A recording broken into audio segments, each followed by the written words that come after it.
అధిక బరువు అనేక సమస్యలకు కారణం. సాహితీ యోగా ఆన్లైన్ క్లాసులో జాయిన్ అవ్వండి.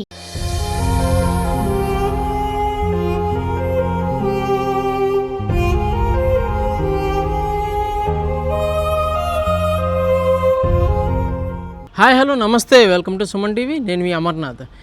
ఏదైతే అతి కిరాతకంగా ఇంకొక 24 గంటల్లో తన బిడ్డకే జన్మనిస్తుందని తెలిసినా కూడా తన భార్య గొంతు నిలిపి అతి కిరాతకంగా చంపడం జరిగింది జ్ఞానేశ్వర్. ఈ యొక్క సంఘటన విశాఖపట్నం భీమిలి నియోజకవర్గం మధురవాడ మిథిలాపురి కాలనీలో అయితే కనుక జరిగింది. ఈ యొక్క సంఘటన మేరకు వెంటనే పోలీసులు ఈ యొక్క ఘటనా స్థలానికి చేరుకొని ఆ నిందితుడిని అయితే అదుపులోకి తీసుకున్న పరిస్థితి. విచారణలో కూడా భాగంగా ఎన్నో విషయాలు అయితే కనుక వెలుగు చూశాయి.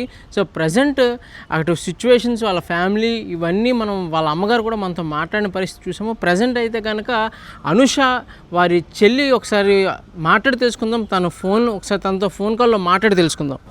అనుష గారి సిస్టర్ అని మాట్లాడేది. నమస్కారం అమ్మా, మీ పేరు? శివలక్ష్మి అండి. శివలక్ష్మి గారు, ప్రజెంట్ పరిస్థితులు ఏ మేరకు ఉన్నాయి? పోలీసు వారు ఏం చెప్తున్నారు? ప్రజెంట్ ఎక్కడ ఉన్నారు? ప్రజెంట్ కేజెస్ లో ఉన్నాము. ఓకే అమ్మా. వాళ్ళు చెప్పడం అంటే ఇంకా మాకు బాడీ అవుతుంది లోపల.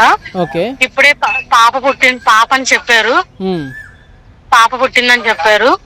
ఓకే, ప్రజెంట్ చెప్తున్నారు ఒక్కొక్కటి. ఇంకా మాకైతే ఫుల్ ఫ్లెడ్జ్డ్ గా ఏమి ఇంకా చెప్పలేదు. బయట వెయిట్ చేస్తున్నాము, పోస్ట్ మార్టం దగ్గర బయట వెయిట్ చేస్తున్నాము, మార్చరీ దగ్గర. పాప ఏదైతే ఇప్పుడు జ్ఞానేశ్వర్ ఉన్నారో, జ్ఞానేశ్వర్ వాళ్ళ తల్లిదండ్రులు మిమ్మల్ని మీట్ అయిన పరిస్థితి ఉందని చెప్పారు. తల్లిదండ్రులు కాదండి, ఓన్లీ తండ్రి వచ్చి మీట్ అయ్యారు. ఏమన్నారు? అక్కడ జ్ఞానేశ్వరు మనకి ఇచ్చిన హైప్ అంతా వాళ్ళ పేరెంట్స్ లేరు అని మేము అనుకుంటున్నాము. వాళ్ళ ఇంటి దగ్గర ఈ అంత్యక్రియలన్నీ వాళ్ళ ఇంటి దగ్గర చేస్తామని ఒప్పుకున్నారు. ఓకే, ఏదైతే ఇంటి దగ్గర కూడా కాదు, వాళ్ళ ఏమంటే పొలిమేర దగ్గర చేయిస్తామని ఒప్పుకున్నారు. వాళ్ళ ఊరు ఏదైతే అత్తారింటి పేరు మీద ఇవన్నీ జరగాలని మీరు కూడా కోరుకోవడం జరిగింది. మేము కోరుకున్నామా.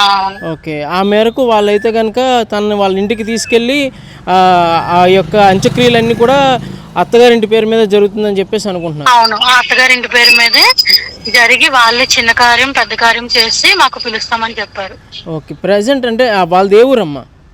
దువ్వాడ అండి, దువ్వాడ సెక్టర్ 2 అండి. దువ్వాడ సెక్టర్ 2. సో మీరు ఎటువంటి న్యాయం కోరుకుంటున్నారు ప్రజెంట్? ఎటువంటి న్యాయం అంటే ఈ పొజిషన్ ప్రెగ్నెంట్, రేపు అని డెలివరీ ఉన్న ప్రెగ్నెంట్ ని ఆ బాధని వాళ్ళకి తెలియాలి. వీడికే కాదు అందరికి తెలియాలి, అందరి మగవాళ్ళకి తెలియాలి, అందరికి. మాకు అంటే అదో శిక్ష, దానికంటూ వాళ్ళు భయపడాలి. ఒక అమ్మాయిని చేవేస్తే ఇలా ఉంటుందా? ఇన్ని జరుగుతున్నా మన వాళ్ళు భయపడకుండా ఇంత చేస్తున్నారంటే ఏ ధైర్యం చూసి చేస్తున్నారో అది కట్ చేసి పడేయాలి అంతే. కాదండి, ఇప్పుడు ప్రజెంట్ బాడీని పోస్ట్ మార్టం కంప్లీట్ చేసుకొని బయటకు వచ్చిన పరిస్థితి ఉందా? అంటే వెయిట్ చేస్తున్నాము, 1 hour పడుతుంది అన్నారు, వెయిట్ చేస్తాం. ఓకే ఓకే అండి, థ్యాంక్ యూ అండి, thank you. Thank you so much.